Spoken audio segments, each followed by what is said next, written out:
Thank you. Ms. Fiorina, you supported Proposition 8 and say that marriage should be only between one man and one woman.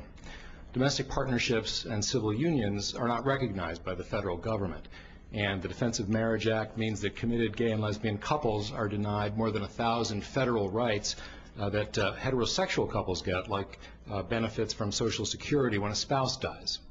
So my question is this: should federal law be changed to allow for equal legal status for same-sex couples, and if not, why not?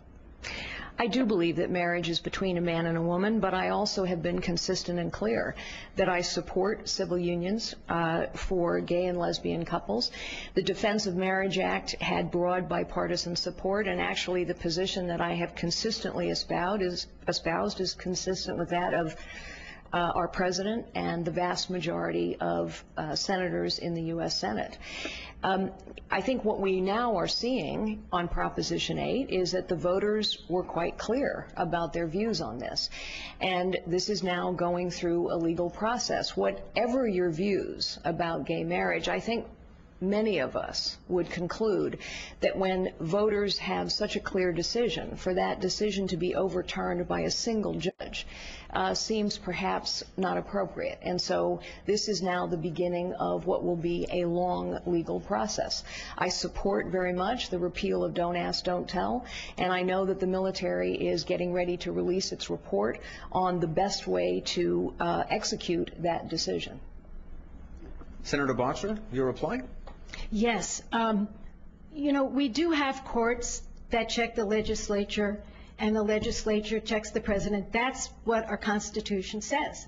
So yes, a lot of the laws that we pass may well go through that test.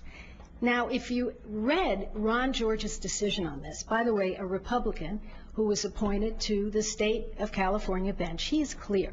He says the only way to get equal rights to gays and lesbians is to say that there should be marriage equality.